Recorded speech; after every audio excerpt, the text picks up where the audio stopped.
निजुल में आपका स्वागत है। मैं हूं आपके साथ मोहम्मद कमर खान। कोविड-19 महामारी से पूरी दुनिया अच्छी तरह से वाकिफ है। इस काले अध्याय को भूले नहीं भुलाया जा सकता। कोरोना काल के बाद लोग काफी लंबे अरसे से जिंदगी जी रहे थे, लेकिन एक बार फिर वायरस की खबरों ने लोगों को सोचने पर मजबूर कर दिया। हालांकि ये वायरस कोरोना नहीं है, इसका नाम HMPV यानी कि ह्यूमन मेटान्यूमो वायरस है। कोरोना जैसे वायरस HMPV के देश में 8 मरीज सामने आ चुके हैं। मंगलवार को महाराष्ट्र के नागपुर में 2 केस सामने आए।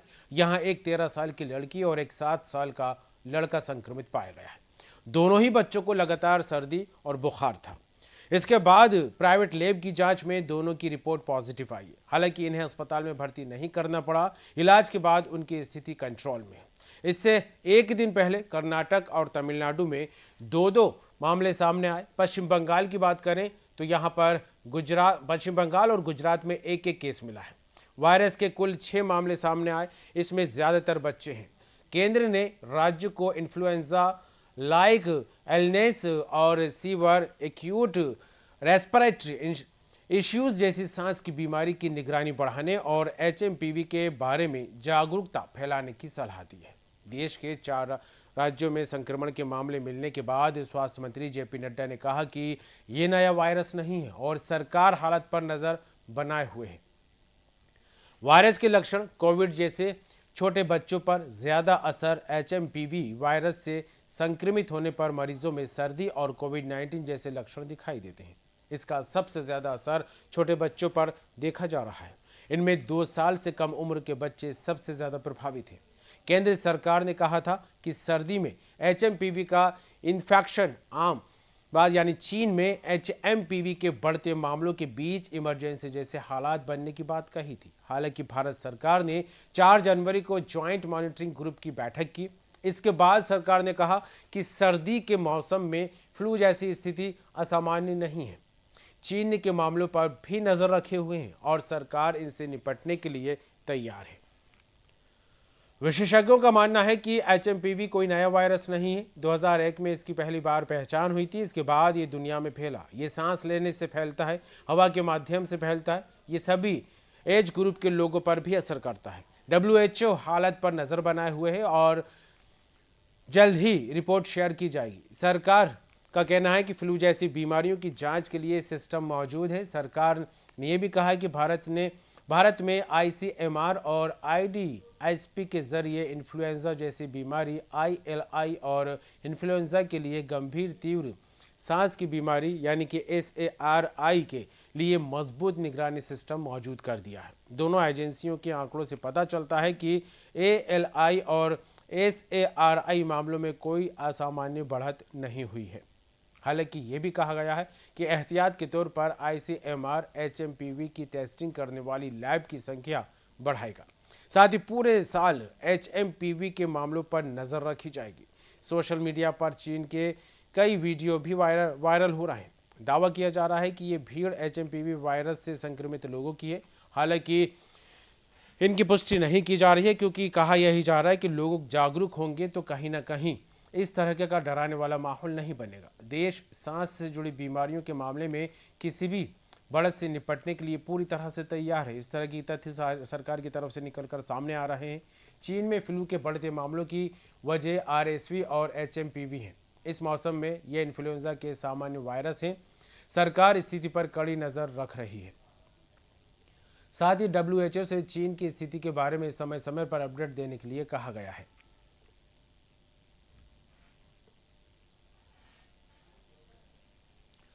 HMPV और RSV वायरस कितना असरदार है, इसको लेकर हम हमारे मेहमान जुड़ेंगे, उनसे ज़रूर जवाब तलब करेंगे। और ऐसे में जिस तरह से देखा जाए HMPV और RSV वायरस को लेकर चर्चाएं तेज होने लगी हैं, लेकिन देश में जिस तरह से 4 राज्यों में मरीज मिले हैं, उनकी पुष्टि हुई है, उनको लेकर सरकार सतर्क हो गई है। नज़र बनाए रखने की बात कही जा रही है और मेहमान हमारे साथ जुड़ गए, उनको लेकर चर्चा शुरू करेंगे। पहले तारुफ करा देते हैं मेहमानों साहब का। डॉक्टर अशोक गुप्ता हमारे साथ जुड़ गए, जो कि चाइल्ड स्पेशलिस्ट हैं। डॉक्टर अशोक, आपका स्वागत है न्यूज़ में। धन्यवाद। और साथ में हमारे जुड़ी हैं डॉक्टर ज्योत्सना श्रीवास्तव, ये भी चाइल्ड स्पेशलिस्ट है। ज्योत्सना जी, आपका भी स्वागत है। नमस्कार। और पीडियाट्रिशियन डॉक्टर सोनल चोकसा हमारे साथ जुड़ गई हैं। डॉक्टर सोनल, आपका भी स्वागत है। जी डॉक्टर अशोक, शुरुआत आप ही से करेंगे। जिस तरह से HMPV और RSV वायरस को लेकर बात करें तो चर्चाएं तेज होने लगी हैं। चीन में जिस तरह से इस वायरस को लेकर हालात बन रहे हैं, फिलहाल भारत देश को लेकर बात करें अभी वो स्थिति नहीं है, लेकिन कुल मिलाकर देखा जाए तो कुछ राज्यों से मरीजों की पुष्टि जरूर यहाँ पर होती दिखाई दे रही है। तो किस तरह देखें इस वायरस को, डॉक्टर अशोक? देखिए, सबसे पहले तो कहना चाहेंगे कि हमें पैनिक नहीं होना है, जी और ये बीमारी जो है माइल्ड सिम्टम्स ही इसके जो है मेन लक्षण हैं। जी जैसा सामान्य सर्दियों में हमें फ्लू के सिम्टम्स आते हैं, वही ये लक्षण होंगे। हल्का सर्दी, जुकाम, नाक बहना, माइल्ड ग्रेड फीवर आपको हो सकता है, और माइल्जिया जो कि सामान्य थकावट होगा। जी इसका पूरा नाम वायरस का है ह्यूमन मेटा न्यूमो वायरस। हमें इससे बिल्कुल भी घबराना नहीं है। तो जनमानस में हमें सबसे पहला मैसेज जो देना है वो यही है कि हमें इससे घबराना नहीं है। जी अब हम आते हैं बचाव पे, कि हम इससे बचाव कैसे करें, जी जो हमारे लिए महत्वपूर्ण है। बचाव हम करने के सामान्य तरीके अपनाएंगे। अगर किसी को जुकाम सर्दी हुआ है तो हमें उससे जो है सोशल डिस्टेंसिंग रखनी है। अगर फिर भी हमें क्राउड में जाना पड़ रहा है, जैसे अगर हमें बस से या ट्रेन से सफर करना पड़ जी रहा है, तो इस दौरान हम सोशल डिस्टेंसिंग नहीं फॉलो कर सकते। तो ऐसे कंडीशन में हम मास्क पहनेंगे। कभी अगर छींक आ रही है तो हम बाजुएं मोड़ के अपनी छींक को अपने पास तक ही रखेंगे, क्योंकि एक संक्रमण का मेन कारण जो निकल के आया है वो ड्रॉपलेट से आया है, जी छींक और इन्फेक्शन से। तीसरी चीज, जस्ट इन केस अगर हमें सर्दी जुकाम बुखार हुआ है तो हमें नियरेस्ट अपने हॉस्पिटल में दिखाना है। जांचें इसकी पहले से होती रही हैं, कि हम जी जैसा पहले ही बताया गया, ये कोई नया वायरस नहीं है, ये पुराना वायरस है। RT-PCR इसकी जांच होती है, आसानी से ये बीमारी पकड़ में आ जाती है। और उसके लिए अगर हम सामान्य दवाएं लेना चाहें तो हम थोड़ा स्टीम ले सकते हैं, जी और क्रोसिन ले सकते हैं, पैरासीटामोल पेन के लिए। समस्या ज्यादा होने पे आप नियरेस्ट हॉस्पिटल जो भी है आप वहाँ पे विजिट कर सकते हैं। जी बिल्कुल। जो डॉक्टर ज्योत्सना, इस वायरस को अगर समझे तो किस तरह देखा जा सकता है, क्योंकि डॉक्टर अशोक ने बताया है कि इससे घबराने की ज़रूरत नहीं है, पैनिक होने की ज़रूरत नहीं है, लेकिन HMPV वायरस को लेकर जो माहौल बन रहा है, खास करके सोशल मीडिया जो अपना रोल अदा करता दिखाई दे रहा है, तो कहीं ना कहीं लोग इससे डरने भी लगे हैं। तो HMPV वायरस को किस तरह समझे, आखिर ये है क्या? देखिए, ये एक तरह का आरएनए वायरस है, जी जो एक रेस्पिरेटरी सिंसाइटियल वायरस होता है, मीजल्स है, ये सेम ग्रुप के आरएनए वायरसेस हैं। और ये कॉमन है। 2001 में, जैसा आप ही ने बताया अभी, कि इसको पहली बार रिपोर्ट किया गया था। जी और ये मान के चलिए कि इससे पहले वाला सीजन, मतलब जब चढ़ती सर्दी होती है, तब मैक्सिमम केसेस होते हैं RSV वायरस के, जी ठीक है। और थोड़ा सर्दी जब कम होती है और स्प्रिंग का सीजन जब शुरू होता है, तब इसके HMPV वायरस के, HMP वायरस है एक्चुअली, HMP वायरस के केसेस देखे जाते जी हैं। जैसे नॉर्मल सिम्टम्स होते हैं, कफ कोल्ड है, नाक बहना है, पानी जैसी नाक बहना किसी भी वायरल इलनेस का ही सिम्टम होता है, ओके ठीक है। तो नाक बहना, थोड़ा बुखार है, दर्द है, सांस उठना हो सकता है, वीजिंग मतलब एक टीटी जैसी आवाज आना, गले में दर्द, खांसी आना। और इस सब से क्या होता है कि आप बहुत ज्यादा इन्फेक्शन स्प्रेड भी करते हो। जब एक व्यक्ति, कोई भी संक्रमित व्यक्ति खांसता है, जी तो वो अपने आसपास करीब 5 मीटर एरिया में वो इन्फेक्शन स्प्रेड करता है। जी इस कारण से हमें इसके लिए चिंतित होने की क्यों जरूरत है, क्योंकि इसका स्प्रेड बहुत जल्दी होगा जी और एक से दूसरे में बढ़ते जाने की संभावना बहुत ज्यादा होती है। जी चलिए बिल्कुल। दूसरी जी चीज मैं ये कहना चाहूंगी, 5 साल से छोटे बच्चे, स्पेशली 1 साल से छोटे और 65 साल से अधिक उम्र के व्यक्ति हों, जी इन सब की इम्यूनिटी थोड़ी कम होती है, उनमें इसका स्प्रेड होना या नॉर्मल डिसीज से कुछ परसेंटेज में सीवियर हो जाना, मतलब जी 100 में से करीब करीब हमारे 85% नॉर्मल सिम्टम्स में निकल जाते, किंतु 16% बच्चे बड़े, जी ये इनमें थोड़ा ज्यादा सिवियर इलनेस हो जाती है। जी सिवियर इलनेस जब इन्फेक्शन सिर्फ ऊपर के सांस श्वसन तंत्र को छोड़ के आपके लंग्स को भी इन्वॉल्व करता है, जी जैसे उसमें ब्रोंकाइटिस है, निमोनिया है, छोटे बच्चों में ब्रोंकियोलाइटिस है, जी ये सब डिफरेंट आपके लंग के एरिया ही हैं जिनमें इन्फेक्शन जाता है, जी जिसके कारण लगातार खांसी आना, बहुत तेज बुखार होना, सांस लेने में दिक्कत या सांस फूलने लगना और नीलापन कहीं पे भी दिखाई दे। जी ये 3-4 कंडीशन ऐसी हैं जिसमें हम बिल्कुल भी लाइटली इस बीमारी को न लें। जी ठीक चल है, जी तो इन कंडीशन में आपको तुरंत डॉक्टर से सलाह लेनी बिल्कुल। है। डॉक्टर सोनल भी हमारे साथ जुड़ी हैं। डॉक्टर सोनल, क्या कहेंगे जिस तरह से इस वायरस को लेकर बात करें, क्योंकि जो डॉक्टर ज्योत्सना ने बताया कि 5 साल या 1 साल से कम बच्चे या फिर जो बुजुर्ग हैं 65 साल से अधिक उम्र वाले लोग हैं उनकी इम्यूनिटी पावर कम होती है, तो कहीं ना कहीं वो इस वायरस की चपेट में जल्दी आ जाते हैं। नवजात को लेकर बात करें तो उनके लिए कितना घातक है ये वायरस और उनको किस तरह से असर डालता है? नवजात के लिए भी काफी घातक हो सकता है अगर उसका प्रॉपर उसको ट्रीटमेंट ना मिले। जी कभी भी अगर आपको ऐसा लग रहा है कि बच्चा थोड़ा सुस्त है 4 घंटे से ज्यादा, या फिर बच्चे को सांस लेने में तकलीफ हो रही है, तो जी तुरंत आपको डॉक्टर के पास जाना है और डॉक्टरी सलाह लेनी है। डॉक्टर एग्जामिन करके जांच करेगा कि कहीं ब्रोंकाइटिस तो नहीं हो गया, निमोनिया तो नहीं हो गया। जी ऐसे ही बुजुर्गों को भी अपना ध्यान रखना है, जैसा नवजात के लिए वैसे ही बुजुर्गों के लिए भी। जी जैसा कि डॉक्टर ज्योत्सना ने बताया 65 साल से ऊपर के बुजुर्गों को ज्यादा ध्यान रखना है, या जिनको ऑलरेडी अस्थमा हो या कोई कैंसर के मरीज हो या जिनका कभी ऑर्गन ट्रांसप्लांटेशन हुआ हो, ऐसे लोगों को भी अत्यधिक अपना केयर करनी रहेगी। जी बिल्कुल। डॉक्टर अशोक, जिस तरह से बात की जाए इस वायरस को लेकर, क्योंकि देश में भी तकरीबन 8 मरीज जो है अब तक पुष्टि हो चुकी है अलग अलग राज्यों में। सरकार इसको लेकर सतर्क हो गई है, इंतजाम करने की बात कही जा रही है। हालांकि ये भी कहा जा रहा है कि इसको लेकर घबराने की ज़रूरत नहीं है, ये कोरोना जैसा गंभीर वायरस नहीं है। लेकिन इस वायरस को लेकर अगर बात करें, क्योंकि आपने भी जो सिम्टम्स बताए और हमारे साथ जो 2 मेहमान डॉक्टर जुड़े हैं उन्होंने भी ये सिम्टम्स बताए, सर्दी, खांसी और बुखार। लेकिन जिस तरह से देखा जाए जब मौसम परिवर्तित होता है, खास करके जब सर्दी का मौसम आता है, बच्चों में ये चीज़ आमतौर पर देखी जाती है। इसको सामान्य बीमारी माना जाता है, अब वायरस से जोड़कर इसको देखा जाने लगा है। तो किस पैमाने पर आके इन दोनों बातों को, डॉक्टर अशोक? हाँ, देखिए मैंने जैसा कि बताया ना, ये बीमारी जो है हमें इससे भयभीत नहीं होना है, जी पैनिक नहीं क्रिएट करना है। रीजन उसका ये है कि ये वायरस जो है अभी तक इसके कोई क्रोनिक केसेस ऐसे नहीं देखे गए हैं कि जिससे कहीं पे या पूरे वर्ल्ड में कहीं पे ऐसा पैंडेमिक हुआ हो, जी जिससे कोई महामारी डेवलप हुई हो। दूसरी चीज ये है, इसका इलाज बहुत सामान्य सस्ता है। तीसरी बात, इससे बचाव बहुत ही आसान है और हम चूंकि कोरोना जैसी बड़ी महामारी पे ऑलरेडी विजय पा बिल्कुल चुके हैं, तो हमें इससे घबराने की बिल्कुल भी जरूरत नहीं है। वायरस की जांच आसान है, जैसा कि मैंने बताया RT-PCR टेस्ट होते हैं, ये लैब में बहुत आसानी से हो जाते हैं ये टेस्ट, और बचाव इसका बहुत ही सरल है। जी छोटे बच्चों को, नवजात शिशुओं को हमें स्पेशली, जैसा कि मैडम ने बताया कि 1 साल से कम के बच्चों को हमें बचाव के रूप में रखना है। घर में अगर किसी को सर्दी जुकाम होता है तो वो जो है वो बच्चे से दूर रहें, अपनी दूरी बना के रखें जी और अपना इलाज जल्दी से जल्दी करें, और कहीं से भी ड्रॉपलेट इन्फेक्शन बच्चे तक ना पहुंचने दें। जी जस्ट इन केस अगर बच्चे को सर्दी जुकाम बुखार आ रहा है तो उसको कॉमन कोल्ड की ही तरह ट्रीट करना है, उसके लिए कोई पैनिक ना हो।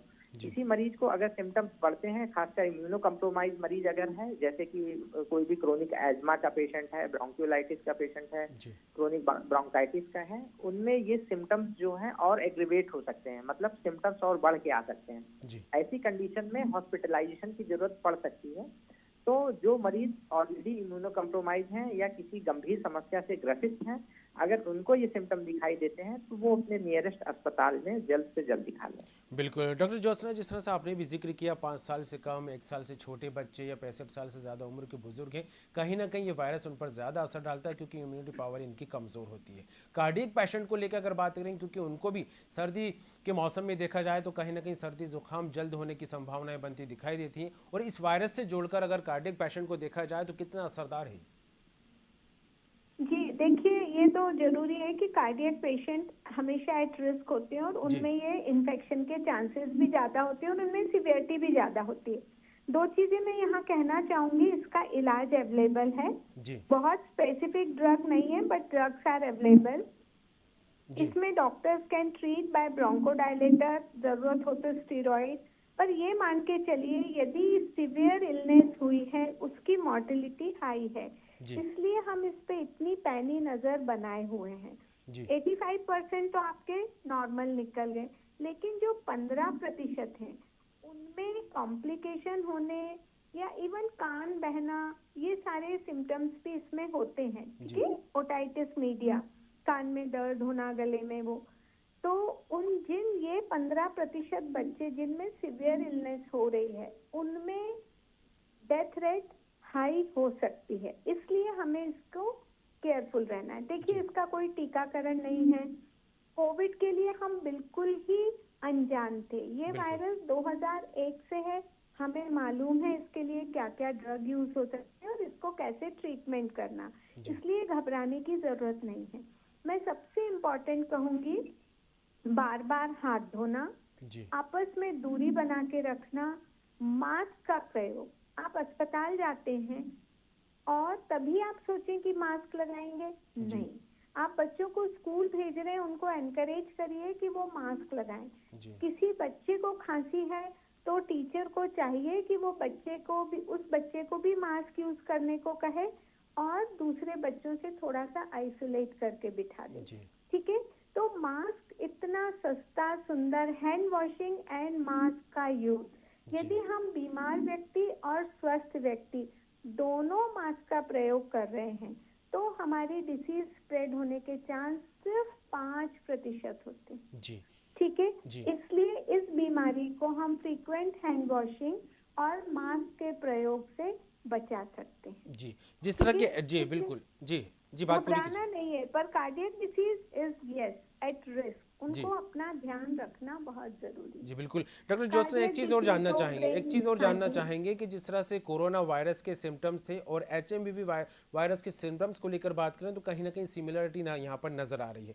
तो अगर ऐसी स्थिति बनती है तो क्योंकि लोग अब उस चीज़ को जोड़कर देखने लगे, कोरोना मतलब एक भयावह स्थिति, तो इसको कैसे देखा जाए? देखिए, क्या होता है, अब हमारे बैक्टीरियल इन्फेक्शन वैरायटी ऑफ जो हम वैक्सीन लगाते हैं उससे कम हो गए हैं और हमारे मेजॉरिटी जो रेस्पिरेटरी इन्फेक्शन है वो वायरस से हैं। और there is a big list जो वायरस, जैसे मैंने बताया ना, मीजल्स है, मम्स है, रुबेला है और ये HMPV है, इन्फ्लुएंजा लाइक इलनेस है, RSV, मतलब एक लंबी लिस्ट है रेस्पिरेटरी वायरस की। उन सारे रेस्पिरेटरी वायरस में इसी तरह के सिम्टम्स होते हैं, कफ, कोल्ड, फीवर। और यदि आपको याद हो, कोरोना वायरस अपने आप में इतना खतरनाक नहीं था, पर हम उसके बारे में नहीं जानते थे, इसलिए हम बहुत घबरा गए थे। हमने बिल्कुल लॉकडाउन एंड सब चला था। लेकिन जो एक्चुअल डेथ वाली लहर आई थी, वो जब वो वायरस म्यूटेट हुआ था, डेल्टा वायरस, तब उसने पूरे विश्व में तबाही मचाई थी। तो आज की डेट में तो ये HMPV जो है वो हमारा हल्का इन्फेक्शन है, कुछ ही % केसेस में ये प्रॉब्लम करता है और हम बिना टेस्ट के किसी भी वायरल इलनेस को डिफरेंशिएट नहीं कर सकते हैं कि ये कोरोना है कि RSV है। इसके लिए RT-PCR करना, पर वो बहुत आसान नहीं है।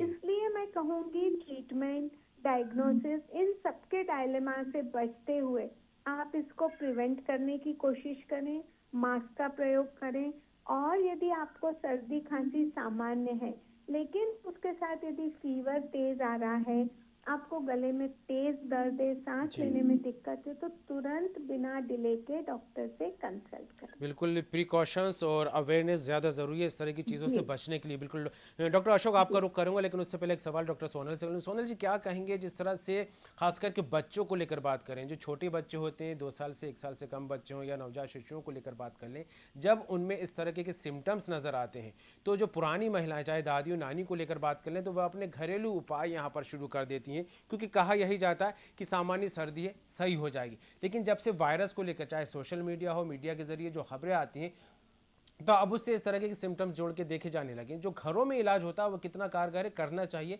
या नहीं? डॉक्टर सोनल। देखिए, ये घरों का इलाज जो हमारे आयुर्वेदिक के जमाने से चला आ रहा है वो भी इफेक्टिव होता है, लेकिन ये हमारे सेंस होता है कि हमें कहाँ तक वो करना है और कहाँ पे हमें डॉक्टर को दिखाना है।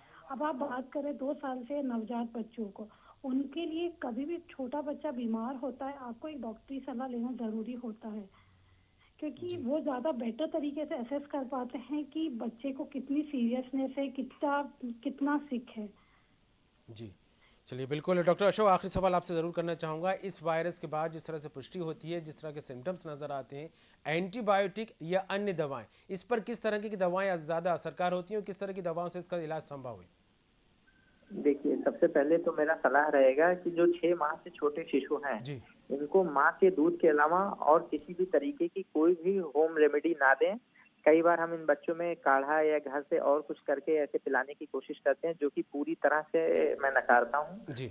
6 माह से छोटे बच्चे को केवल और केवल माँ का दूध दिया जाए और अगर जरूरत पड़े तो बिना चिकित्सीय परामर्श के कोई भी किसी भी प्रकार की अलग से दवा ना बिल्कुल, दिया जाए। ये बड़ी बात है। बिल्कुल, डॉक्टर से सलाह लेना बेहद ज़रूरी है। तीनों ही मेहमान डॉक्टर अशोक, डॉक्टर ज्योत्सना और डॉक्टर सोनल, बहुत-बहुत शुक्रिया और महत्वपूर्ण जानकारी हमारे साथ दर्शकों के साथ शेयर करने के लिए। तो कुल मिलाकर एचएमपी वायरस को लेकर बात करें तो कहीं न कहीं इसको लेकर चर्चाएँ तो तेज़ हैं, लेकिन देश में जिस तरह से 8 मरीजों की पुष्टि हुई, इसके बाद सरकार भी एक्टिव हो गई है। कहा यही जा रहा है कि प्रिकॉशंस अगर हम लेंगे, जागरूकता अगर हम दिखाएंगे तो इसको रोका जा सकता है, लेकिन ये भी साथ में एडवाइजरी जारी की जा रही है कि ये कोरोना जैसा भयावह जो है वायरस नहीं है, इससे बचा जा सकता है। सामान्य इलाज कर, डॉक्टर से सलाह मशवरा कर इससे बचने के उपाय निकाले जा सकते हैं। फिलहाल आज की चर्चा में इतना ही। देखते रहिए न्यूज़ वर्ल्ड।